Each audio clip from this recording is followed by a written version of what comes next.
Well, paying a power bill is something that we all do, and it's not your imagination. It is getting expensive.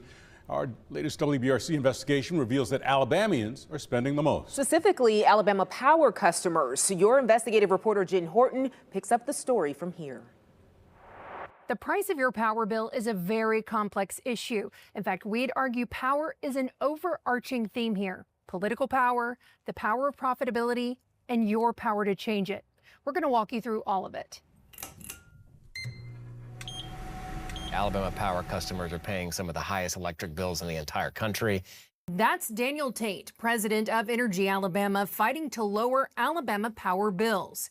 He's right. Alabama has the third highest residential monthly electric bills in the country, on average $173. Alabama Power customers account for more than half that number. In Alabama, we use more power than most states due to our climate. Take a look. Alabama consumes the fourth largest amount of electricity in the country, and our bills are still the highest. Alabama Power says the bills are higher due to high consumption, noting the price per kilowatt hour falls much lower, 21st in the country. Tate says this has more to do with how much profit Alabama Power's allowed to make. When you are paying for your electricity, a bigger portion of what you pay to the power company is going out to benefit investors or going to Wall Street. More to come on that in a moment. First, I need to tell you about the group that controls Alabama Power's profit margin, and you elect them. It's called the Public Service Commission, or PSC. Their job is to play the judge, if you will, between the needs of a power company and the desire to make money versus also the other side of making sure that regular people get the service that they need at a fair price. In terms of the PSC, have they been derelict in their duties? We would argue that the Public Service Commission has allowed this, rate structure essentially that has been essentially unchanged and unchecked since the early 1980s. To go on far too long. Now, this is complicated but important. In most states, when an electric utility wants to raise its rates, they have what's called a rate case. That forces the company to open their books and show why they need customers to pay more. It's a public hearing, the public can weigh in, and often ends in court. This hasn't happened in Alabama since 1982. How do we know that we're actually getting a fair deal? Well, we don't. They should match the practice of practically every other utility company, including its own sister companies like Georgia Power and Mississippi Power. In the 80s, the PSC switched to a formula rate. That formula adjusts Alabama Power's bills every year without a traditional rate case. Each December, Alabama Power projects its profits for the next year. If those profits fall below a range, rates go up.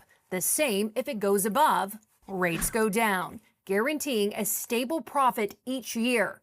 The Alabama Commission is just sort of legendary in that it hasn't held a rate case for Alabama Power in more than 40 years. This is Ari Pesco, director of the Electricity Law Initiative at Harvard Law School. He says consumers benefit more from a rate case. Absolutely. There can be billions of dollars at stake, and it's worth the time and the money. We don't just trust a monopolist that provides essential services and doing it for profit.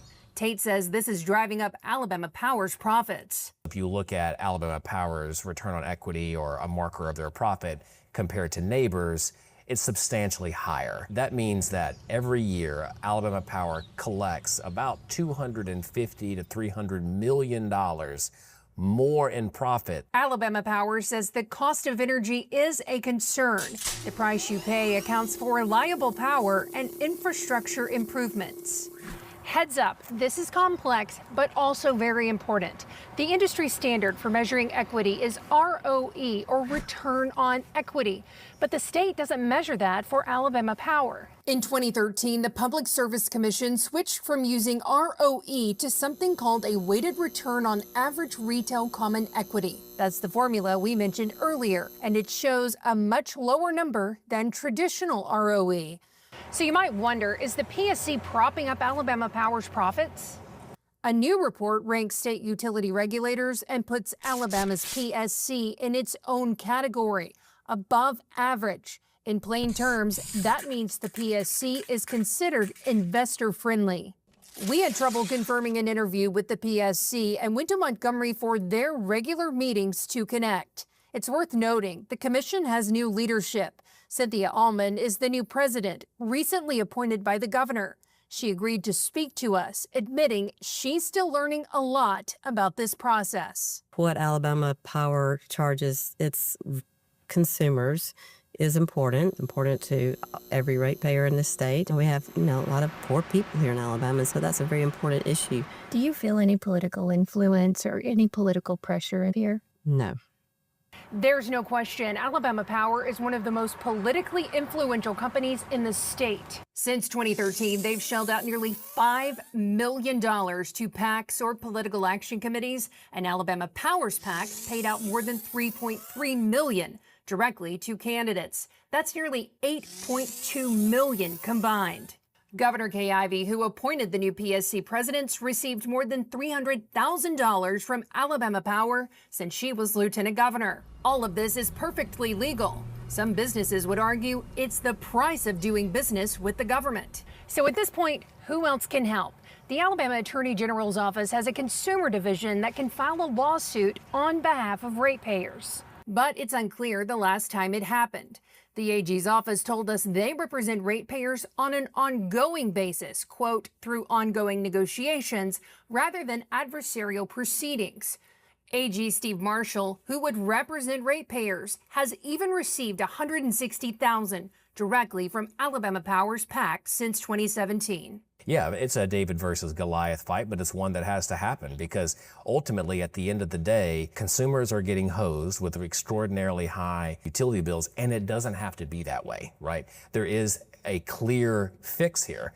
Voters have the power here. The PSC is elected, and lawmakers can pass a bill to force the PSC to change the way they do business. But you should know, Alabama Power's PAC has donated to nearly every single state lawmaker. I'm Jen Horton, WBRC 6 News, on your side. And the price we pay for power, a topic U.S. Senator Katie Britt brought up this week during a news conference when we asked her about data centers. She wants to know if the prices will impact our already high bills. And what does this do to affordability? I want to make sure that we have lower power rates than our neighbors, not higher power rates. And so I think we've got to be focused on that, and we need some real answers about how we're going to drive down power rates for Alabamians and what role this plays in that overall. You can read more about this story right now on our WBRC News app.